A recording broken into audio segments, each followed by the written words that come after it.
Hi, everybody. Welcome to Unwrapped. Apologies for the delay. We're having a few technical issues at the moment, so just bear with us. The screen that you can see is probably slightly different than what we normally have, but just bear with us. It's the same content. It's just Zoom having one of those funny 5 minutes. So apologies for that. Lovely to have you all join us for Unwrapped this evening. And obviously this is a really exciting taster session. If you've joined us before, you've had our previous taster sessions, and this is all going to be about our baby years module, which would be fantastic. So there's lots of information on these slides. We're hoping that you'll be as interactive as possible. If obviously that would be great if you can add things into the chat box as we're going along. We're not going to have a traditional Q&A at the end like we normally do with all our unwraps, but you're more than welcome to kind of, make some comments and we'll flag them up in the chat box and things like that. So it would be lovely to have it as interactive as possible. We're really lucky to have two of our students join us as well this evening, and obviously Dawn and Tamsin as well, who actually obviously teach the module as well. So without further ado, I'm just going to give some few housekeeping rules and regulations, if that's okay. So this session, as with all our Unwrap sessions, will be recorded. So if you need to pop off, you can come back again and view it another time. It'll be on YouTube and it will be via the website as well. So your camera is off and your microphone is also muted. But yes, we want you to engage in the chat box. So that'd be really good if you can. This is our 18th Unwrap session. They are, very, very popular, which is fantastic. And obviously you can watch them all online as well. Our next Unwrap session will be around about February time. So this is the last one before the Christmas break. Lots of information on our website about the previous session. So, have a look on there.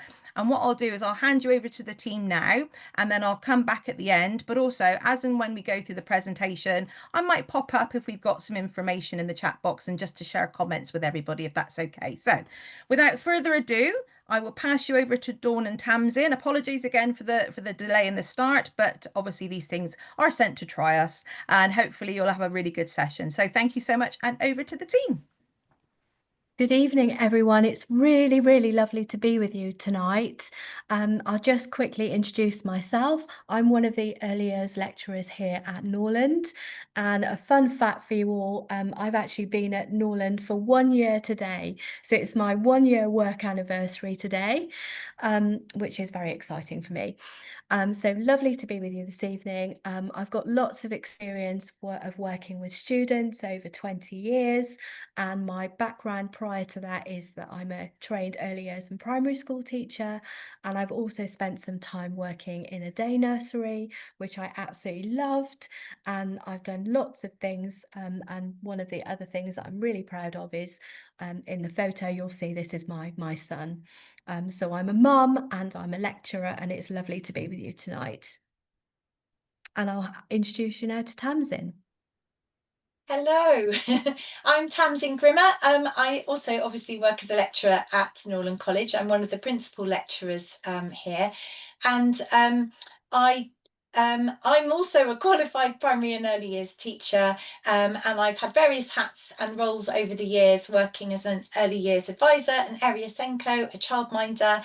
I love writing books aimed at educators. I kind of see it as my therapy, but I'm particularly interested in things like schemas, schematic play, active learning, promoting positive behaviour and children's emotional development. And my research area is into love, a loving pedagogy. And I have lots of other roles as well that you can see listed there.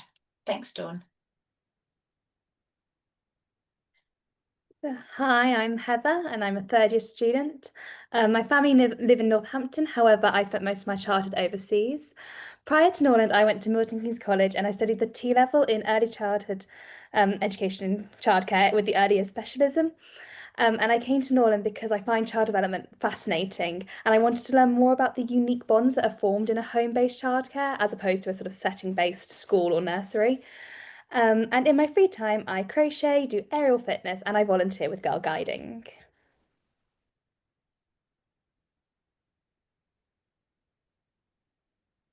Hi, I'm Leah. I'm set 47 and I'm a third year student. I went to boarding school from the age of 6 up until 18 when I joined Norland. I moved house every year due to being in a military family, so I didn't really grow up in one specific place. Before Norland, I did a level 3 in sports coaching and development, and which kind of made me indecisive on my career, whether I was going down the sports or the childcare route.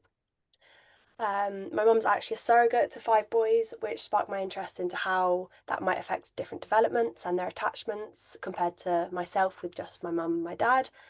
And then I came to the open day and I realised how unique it was, the in-depth knowledge and the personal feel. So yeah.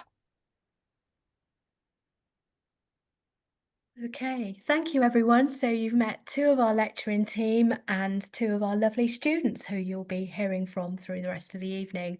So what we're here to do with you tonight is to give you a taster of one of our super exciting modules on the degree.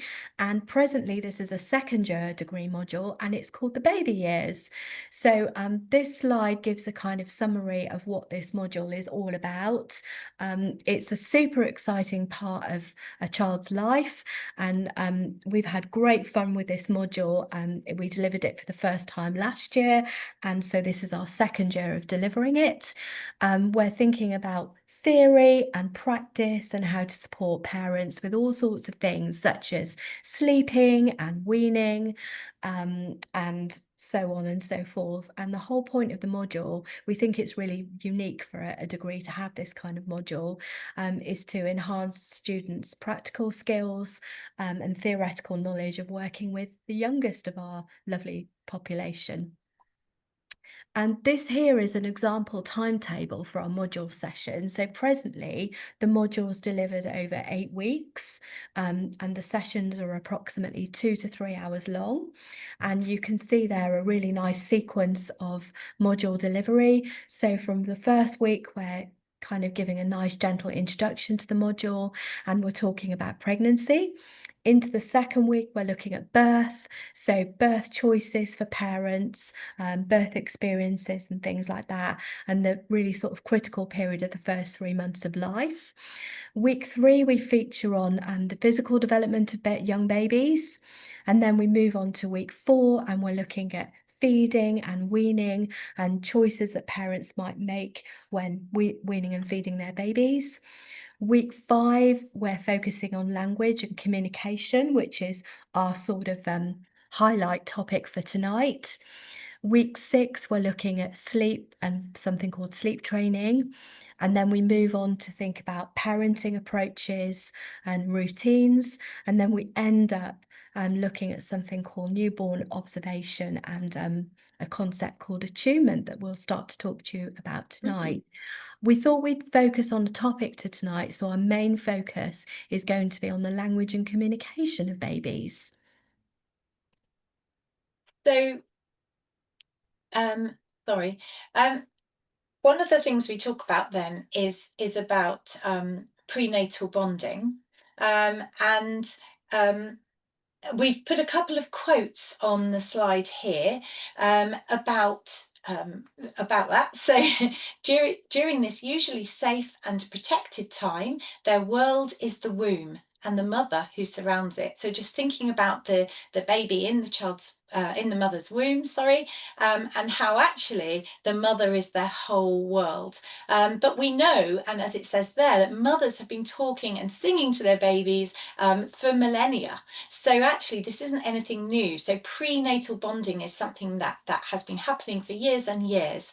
And we quite liked this quote because it talks about optimizing the womb experience for unborn babies, as well as the pregnancy experience for the mother. And we have a discussion in our group about sort of the advert, the way that sounds like, you know, how are we going to optimize the womb experience for your baby? It sort of feels like that kind of advert, doesn't it? And so this particular module really looks closely at communication, early communication from literally in the womb right the way through. So what we wanted you guys to do now, we're going to give you a little activity, and what we wanted you guys to do is use the chat, although I'm not entirely sure if that's working yet. So just imagine you're in a country and you don't speak the language. Okay, so you want to find your way to the train station. So how are you going to communicate this without using words? So have a little think about that. If you're able to type it into the chat for us, so the chat is, it looks like 2 little speech bubbles, and if you click on that, it should open that for you as a panel, and then you should be able to type something. But don't worry if you can't, because what we'd love is just for you to tell us your thoughts. If you are able to use the chat, then please, where it's got a little drop down menu, make sure it says to everyone, because then we can all see your comments rather than just hosts and panelists, because that only goes to a few people. So that would be coming fabulous. in thick and fast, Tamsin. There's lots and lots of things coming through the chat box, which is great. Can No, you ideas that come in then. It's things like pretend to be a train. I love it. You language, you know, imitating choo choo choo choo, sign that classic train movement, or using hand signals or gestures, drawing maybe on a piece of paper. So there are lots and lots of ideas there of how we would get our message across. And if we just go to the next slide, thank you for that, everyone. Communication, there are so many different methods of communication, and actually most of our communication methods don't use words. So if you think about it, our very youngest children, we start looking after them before they can use words. That doesn't mean they can't communicate, and actually babies and young children communicate very, very effectively without usually using words until they're a bit older, obviously, and words start to take over. So initially you'll have sounds and noises, and you might have crying and gurgling, squealing, babbling, and so on. We also have the huge, massive area of body language and posture. If I kept looking at my door, I don't know if you can still see me, but if I keep looking over here, there's a door here, after a few minutes, you'd be thinking, what is going on behind her? She's very distracted, because your eyes would be taken to where I'm looking. Okay, so we use gestures, we use eye movement, we use eye contact, we use things like pointing, and babies are very, very good at doing this. And other things that we can use with babies and young children are signs and sign language. So that builds on gestures. So if you can imagine a baby or a very young child holding their arms up, can you type in the chat for me? What would that mean? If a baby or a toddler put their arms up, what does that mean? Yes, absolutely. Yeah, we've got some They great want comments coming through. picking Yeah. up. Yeah. So they're saying, lift me, carry me, pick me up. Yeah. So we use gestures very naturally, and using sign language with children and things like Makaton that we might sometimes use in educational settings builds on that very natural gesturing thing that we do. And then, of course, lots of you in the chat mentioned drawing. So when we're at the train, or we're trying to find the train station and we don't know how to ask, we might jot it down, write something or draw something. And writing in symbols are a very important method of communication. Sometimes, you know, we might write words, but a lot of the time, especially if we're in a different country where we don't speak the language, we'll be drawing images or symbols, and they're not words, are they? So that's quite interesting. That's another way of communicating. We also communicate through our behaviour. So behaviour is everything you say and everything you do. So the way we act and behave, that tells people something. And we communicate through our emotions. So, you know, if a child was kind of looking very glum and downhearted and looking like they were about to cry, that's communicating something to us. So what would that be communicating? In fact, some of the answers from earlier would apply to that, wouldn't they? Yeah, they could be upset, low on energy, feeling sad. They need a cuddle. Absolutely, thank you. So we also pick up on things children are communicating by what they do, what they're interested in, where they're playing, how long they're there for, who they're playing with. All of those things communicate something to us. And then at the very bottom there, we have said what they say, so words. And of course, it's not just the words. Once children are saying words, it's also how they say it, how loudly they say it, and things like that. So we've got intonation, volume, etc., etc. But that's kind of a really small part of a much, much bigger area, which is all about communication. Thank you, Dawn. Okay, thank you, Tamsin. So now that we've thought about communication generally in verbal and other non-verbal ways, this slide is kind of giving a little bit of information about babies as communicators. So we know that babies communicate with their parents from birth through their smiles, their cries, through giving eye contact, through their body language, their gesture, etc., and so on. But parents may need support in seeing their baby as a communicator, and that's where the role of a nanny can be absolutely integral, because nannies can really help parents to understand their babies and what their baby might be communicating. So their baby might be communicating that they're tired, that they're hungry, that they need some attention and some cuddle, or any of those things and more. So a little bit there about babies as communicators. And then I'll pass back to Tamsin for the next slide. So someone's research that we look into during this module is someone called Trevathan, and actually he talks about newborn babies, and Dawn's going to build on this a little bit later on when she shares a little bit about some specific training that she's been doing around newborn babies. But Trevathan actually explains how newborns communicate very effectively with parents, just obviously with no words, but just through their facial expressions. And what we really encourage our students to do in this particular module is really look closely at those newborns and think about how they're communicating. So it might be their mouth movements. It could be the way that they're copying the expressions of others. Now, it actually says babies can do that from 1 month, but babies as young as 10 minutes old have been known to copy the action of another person. So, for example, if you stick your tongue out at a newborn baby will reciprocate and stick their tongue out back at you, which is quite incredible, really, isn't it? We have smiling. Obviously, we have cooing. We have, we sometimes call it non-crying vocalization. So the noises that babies are making, they're not crying, they're not upset, they don't have a need or a hunger or a pain, but actually they are communicating, they're cooing, they're making noises. Okay. And we do have some deliberate smiling as a social signal from about 2 months onwards, and babbling and laughter. And babies' laughter is one of the best things, isn't it, in the world? You can get some amazing videos just of babies laughing, and to be honest, I could listen to them all day. We also have things like lip and tongue movements. And so they become very distinct from about 2 to 3 months old, but they are actually, babies are copying some of those mouth movements from birth. We have eye contact, particularly with the mother.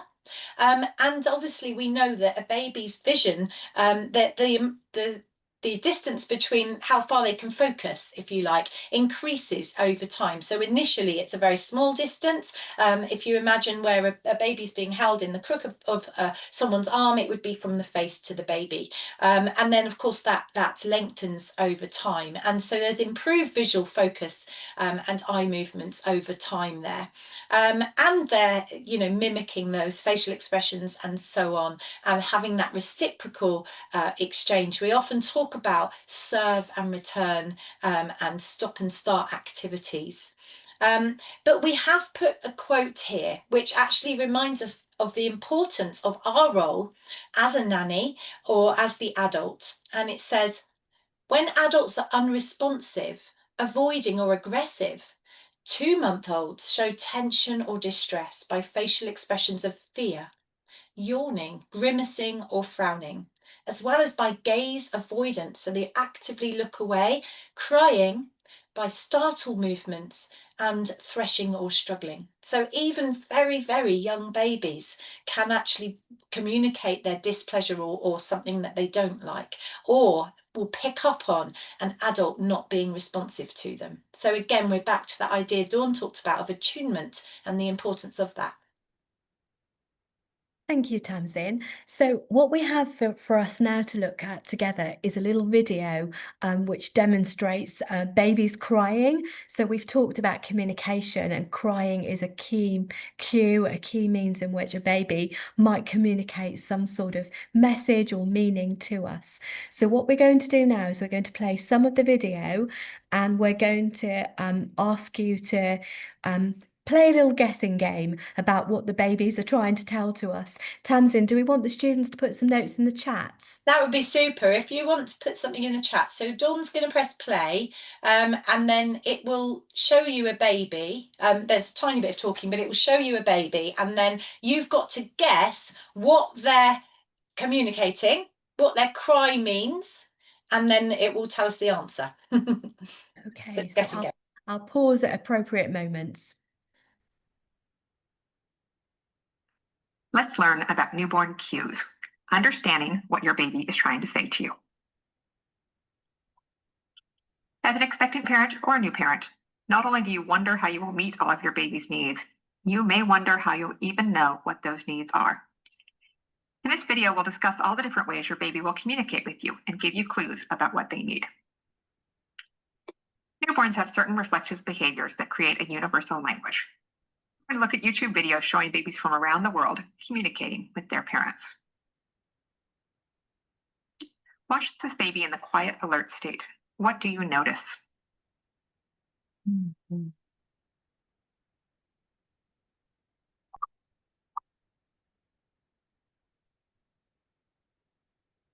You saw engagement cues.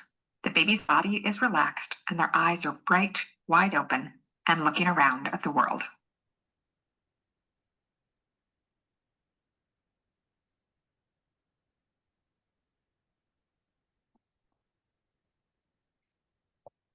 Shall I pause it there, Tamsin? Yeah, so we've got a few things in the chat there. We've got people talking about the baby being alert, looking around, observing, eye movement, being curious. Absolutely, thank you. So someone wonders if they want milk, and we might come to that one a little bit later on, actually. But I think the general consensus here is that they're looking, they're wanting interaction, they're watching, they're being curious. Thank you for that. Do you want to carry on for a minute?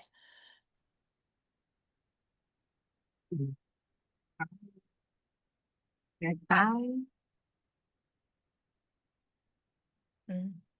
What do we think? So that's kind of telling us what to do when we see those cues. We need to engage with our baby.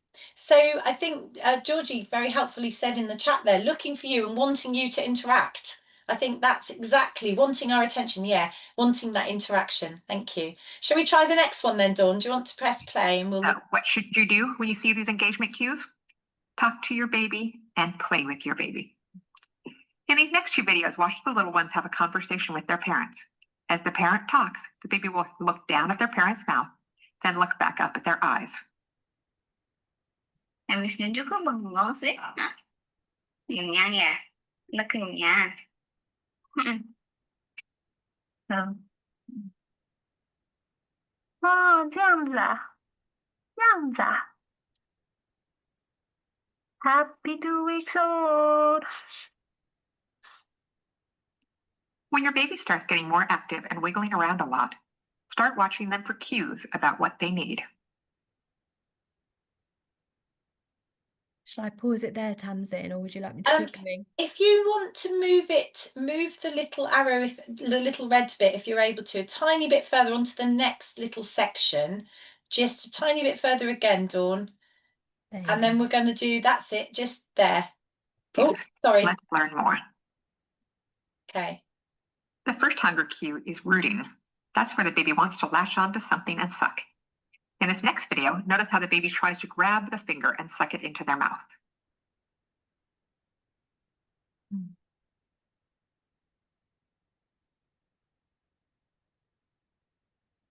Okay, do you want to pause it there, Dawn? So what's that baby telling us then? Yes, they're hungry. This is the cue for a bottle. So we call it the rooting. And actually, if you stroke a newborn's cheek, they have a reflex, a rooting reflex, which means they turn their head looking for that nipple. So that's kind of what they're doing. So yeah. Do you want to play a couple more? Do you want to Hunger cue number 2 is when they suck on anything they can reach, especially if it looks like a nipple or a soft skin.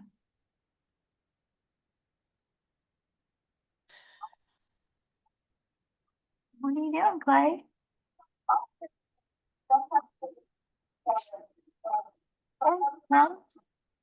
So again, everyone's saying the baby's hungry, absolutely. And look, on this one, the baby's literally trying to speak.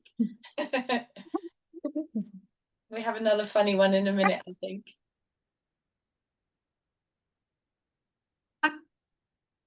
Shall I keep going? Do you want to again fast forward, and we might go past the hunger cues, get beyond that section into, here we go, try one of these. Okay, yeah. On milk.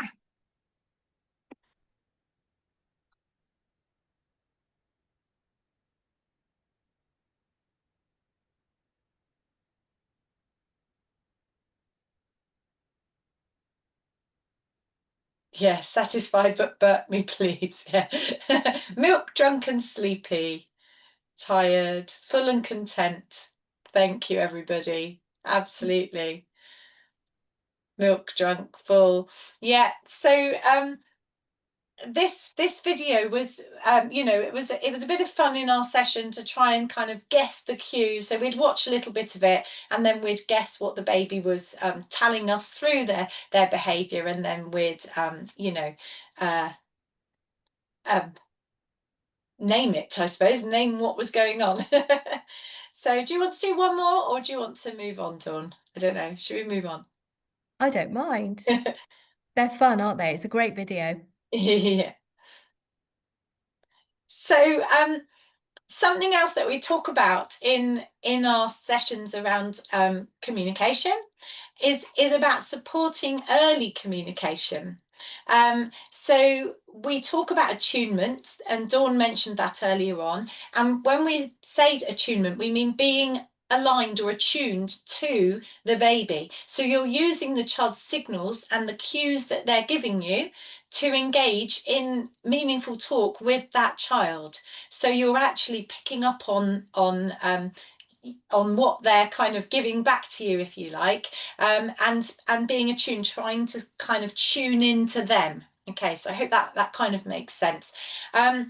We talk about having intimate interactions with a baby as part of those relationships, and it's really important that babies spend time with familiar adults, and that familiarity is incredibly important for the bonding. And we talk a lot about attachment theory and building those attachments and bonds with people that they get to know regularly and see regularly. So important. We also talk about supporting early communication through a multimodal communication. So that's using lots of different methods to communicate with babies.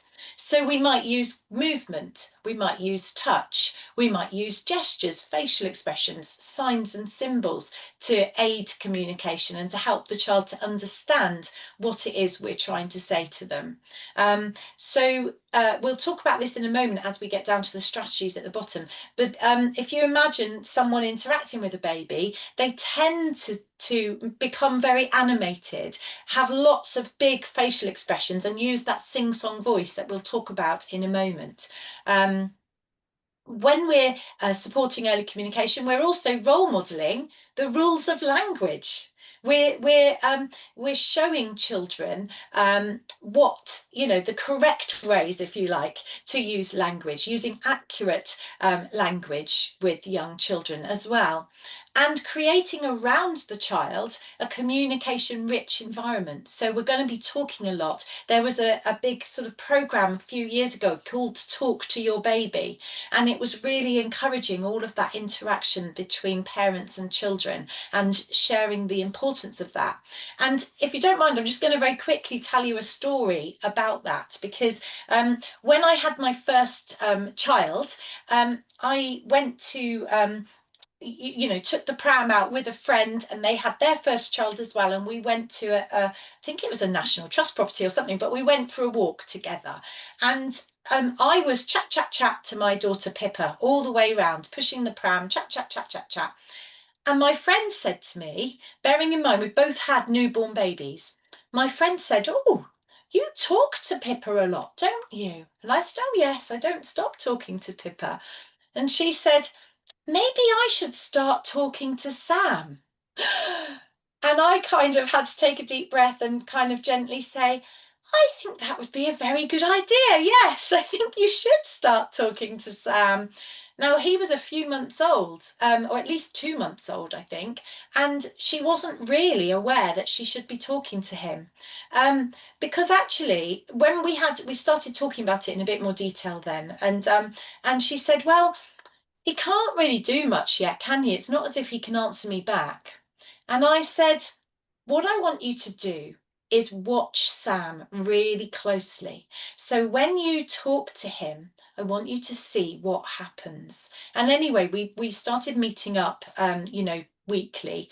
So actually, I think he was probably only about a month old, but we started meeting weekly for our little coffees and walks and things.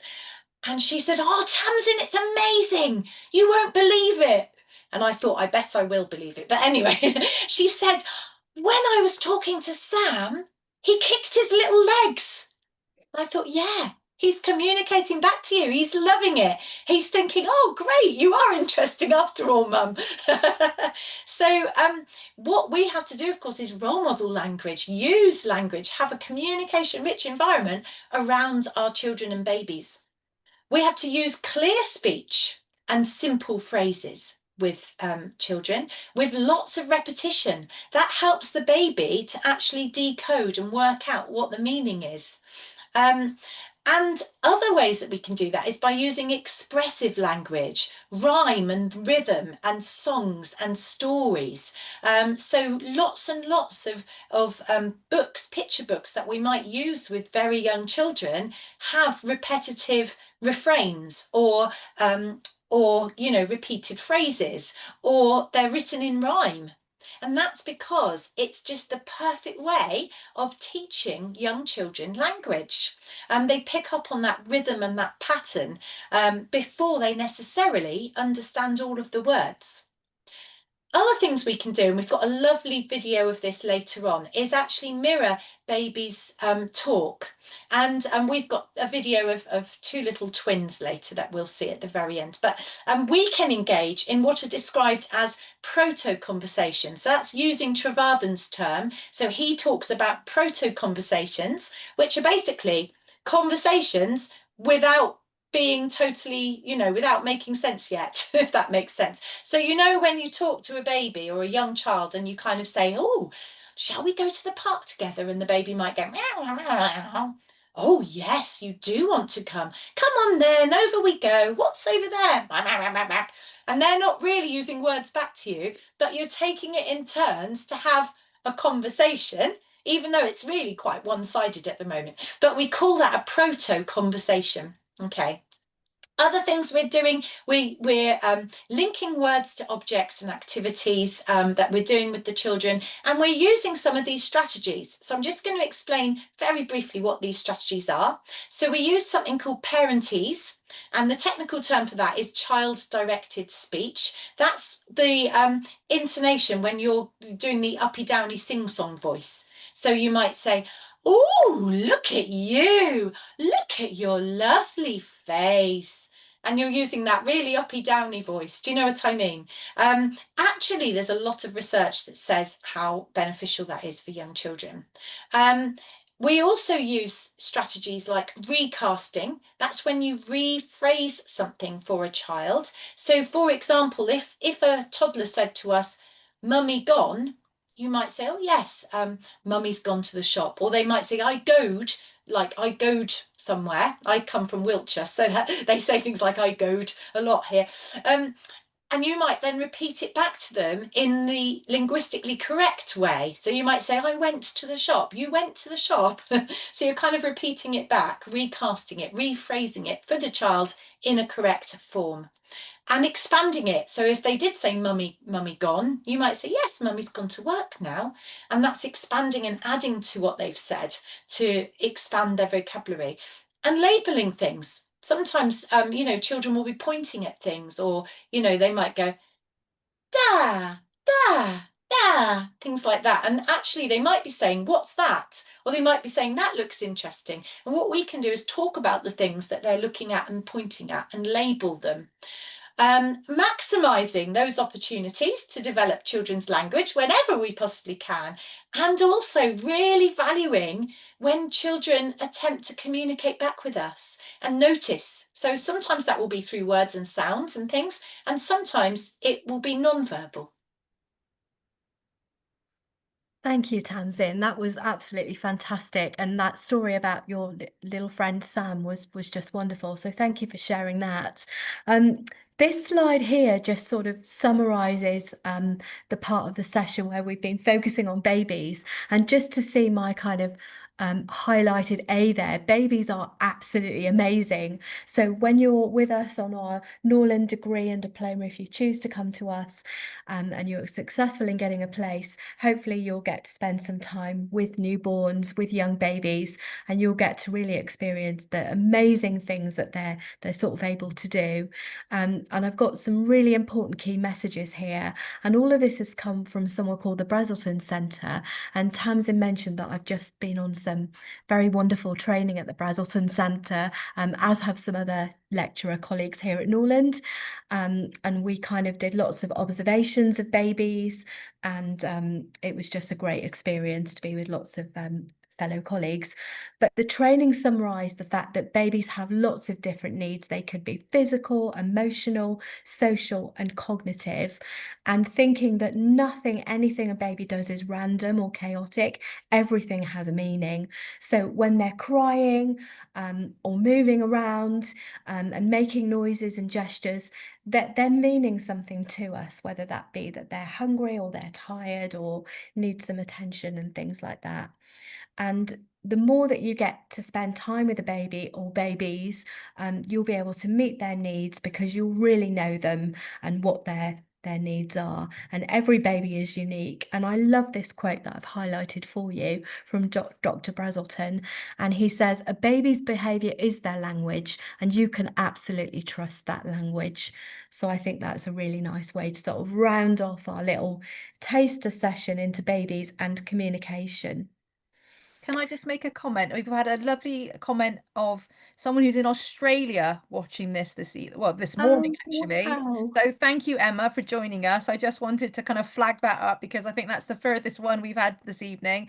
And another question, do we still take the fake baby home? That's another question. Okay, so that's a really good question. I'm currently sat in the Norland nursery.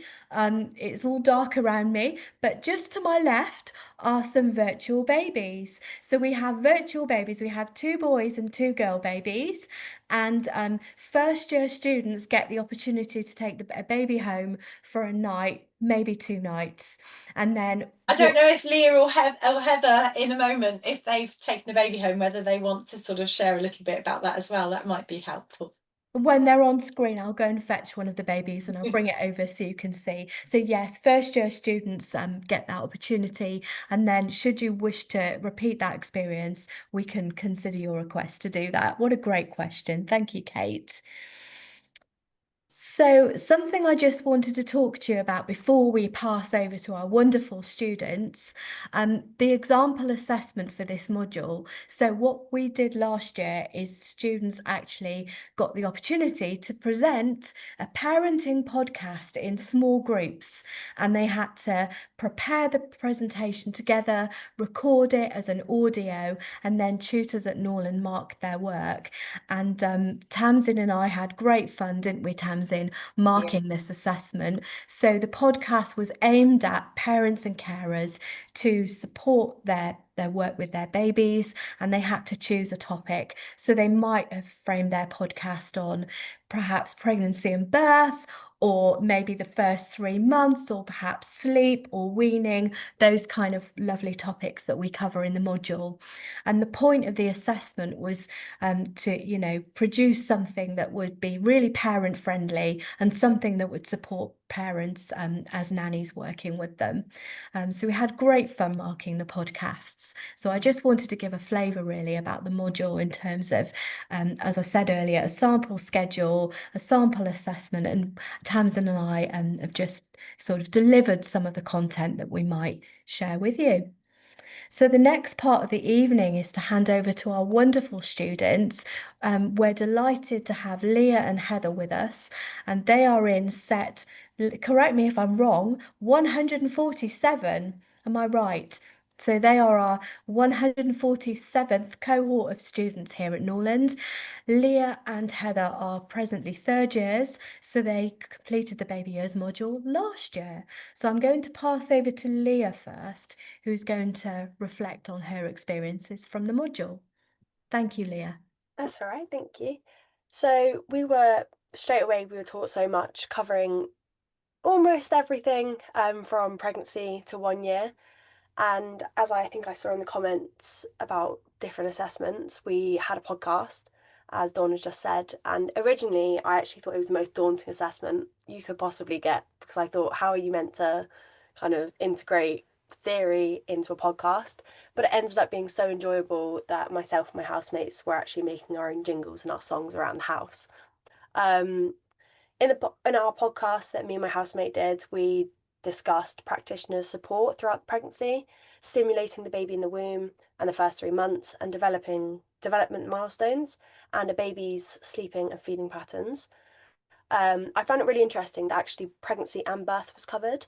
Obviously, as a nanny, you get experience with newborns, but often you don't get as much experience with a pregnant mother or just a pregnant woman.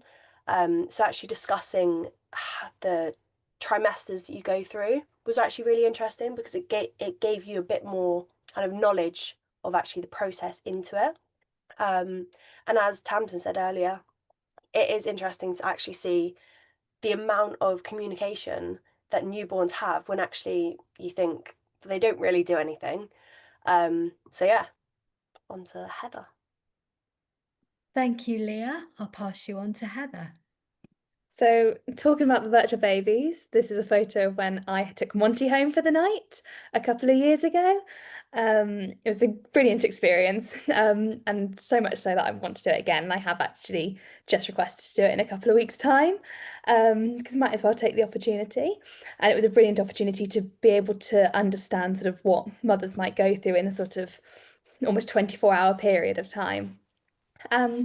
But NC 5203 sort of covered how we, in the nanny role, can support parents and babies' development from pregnancy up to the first birthday, so sort of echoing what Leah has just said. And some applications in practice means that it has supported me to be able to understand babies' communication, to then meet their needs and support the construction of relationships, so I can get a better understanding of how babies communicate and how they communicate when they are hungry, so I can meet that need effectively and efficiently, so they understand that I'm there for them. It's really helped me to empathise with mothers. So again, similarly to what Leah was saying about pregnancy and birth, that is an experience that I am yet to have, and it means that I can understand more when mothers are talking about their own pregnancy experiences and their own birth experiences.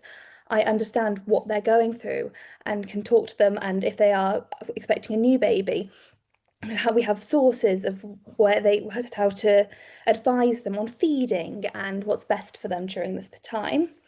And it also means I can talk confidently to parents about these different approaches, about different routines.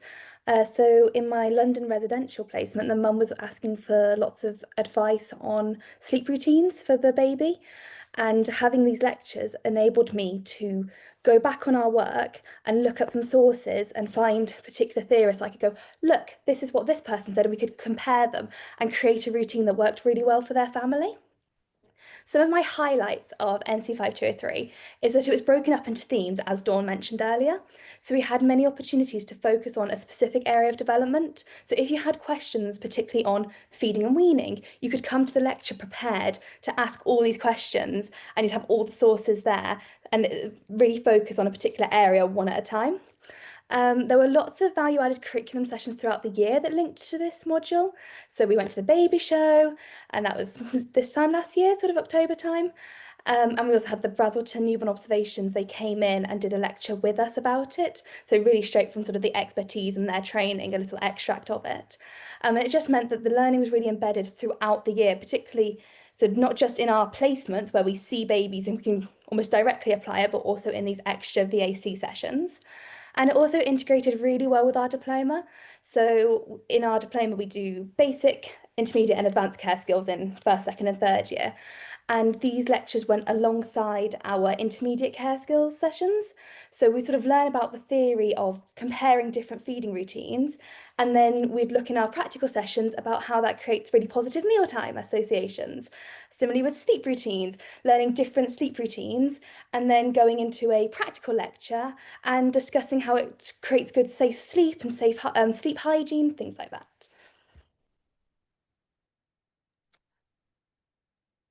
So going on to kind of how I've integrated that into my practice as well. So I've actually just come off a recent placement with a 1-month-old, and it enabled that one module enabled me so much, and like just to teach the mother so much about his development as well as activities to support him, and showing similarly to what Tamsin was saying earlier with her friend, I was able to actually show the mum that actually he is communicating back at you if you do certain things, and he's actually watching and observing so much more than you think he is.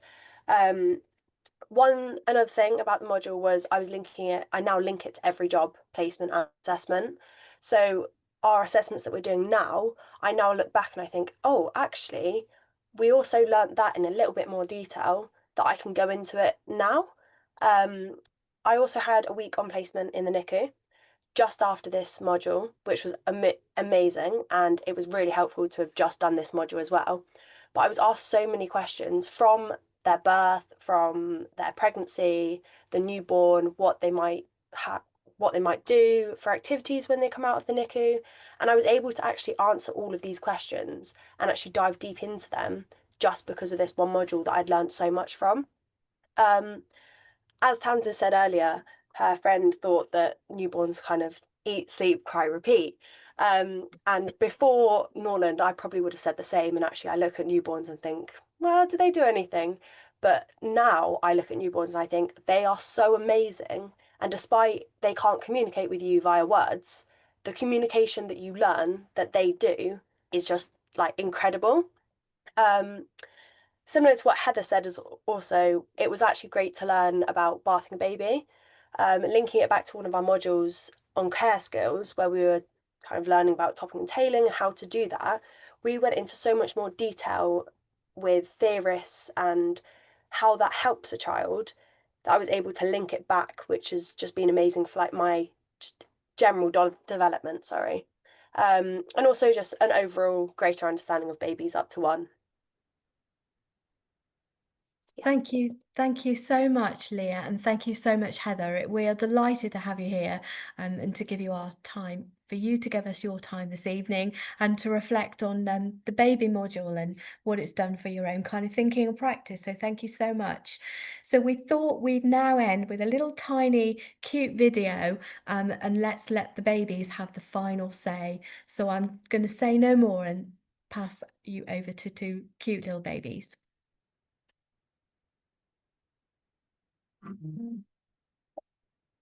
Sorry, I'll just skip the video.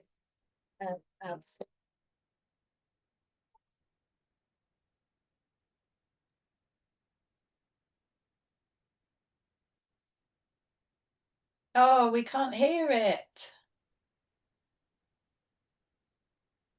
Can you not hear it? No. Oh, I do apologise. But if you kind of leave us this evening and just go onto YouTube and search for talking twin babies, you'll see 2 very cute twin babies babbling away at each other and mirroring each other. And who says babies can't communicate? Because they absolutely can. So please, I would urge you to go away and have a little look at that little video clip. I've just put a slide together which just shares the references that we've used for this evening's slideshow. So when we teach you in our lectures, we always end with a kind of slide of references, so you can kind of look at the sources that we've used to put our presentations together. I will now pass you back to Kate. Wow, thank you so much. That was fantastic. Tamsin, did you want to say anything at the end? Just to say thank you so much, everyone, for coming this evening. It's really, really lovely to share this. You can see we get all excited when we're talking about babies. Absolutely, yeah. Because Yeah. actually it's brilliant. I just love it.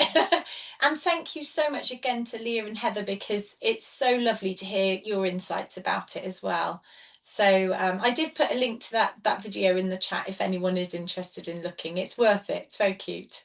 I've got lots and lots of messages coming through, so lots of thank yous, which is fantastic. Lots of thank you for the opportunity. I want to read this lovely comment that we've had from Tara, and this is the whole point of this session and all of our taster sessions, is that you guys out there take something away with you.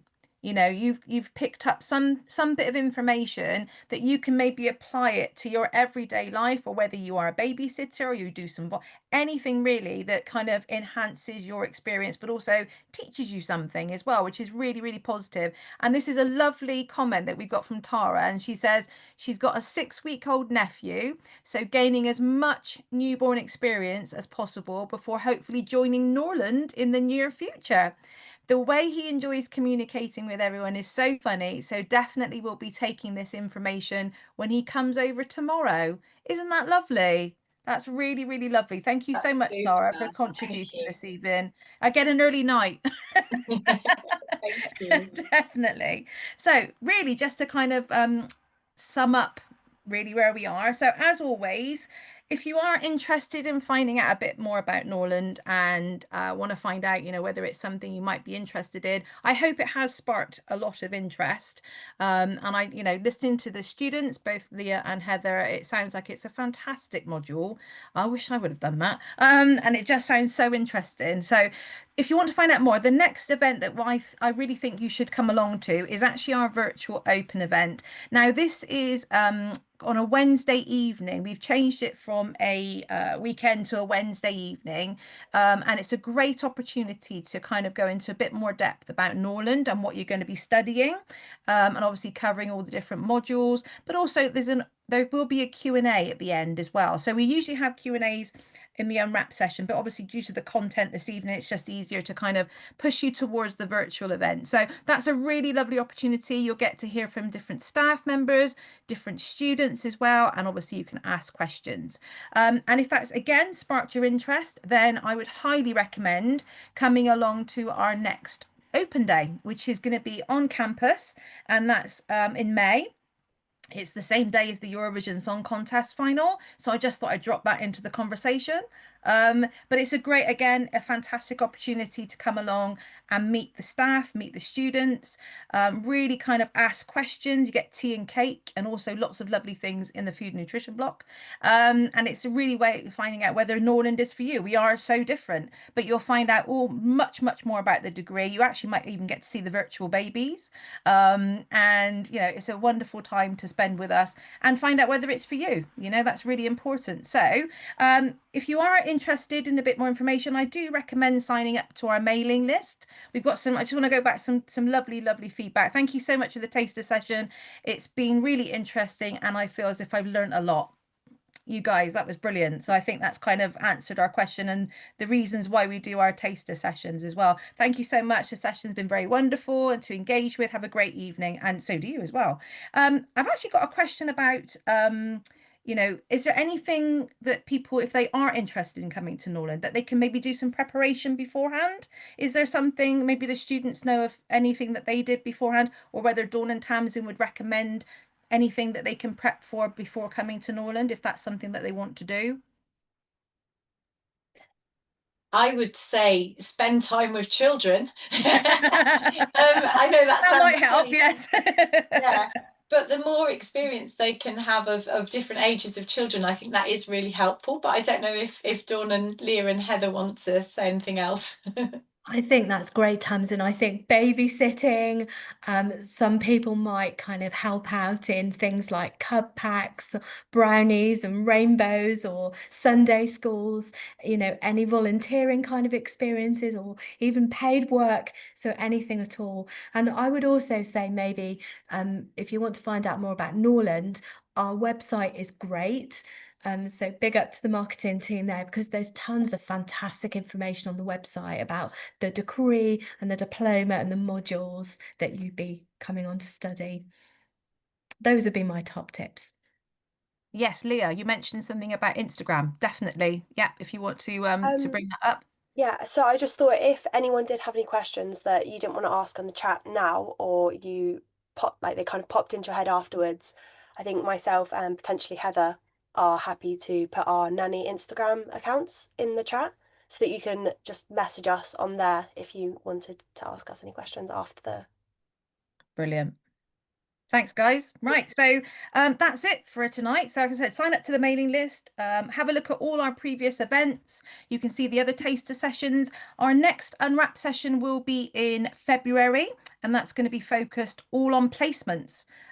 We have done a placement one previously, but it's been about 5 years since we've done the placement one. So we're going to revisit that. And obviously we'll have staff and students joining us for that as well. So I just want to say a huge, huge thank you to Dawn and Tamsin, to Leah and to Heather for giving up their time. It's been a wonderful session. I have learned so much, and my son's 27, so it's really lovely to to revisit all these amazing things. So thank you so much, everybody. Take care, and we will see you on the next Norland Unwrapped. Thanks ever so much. Have a good evening. Bye bye.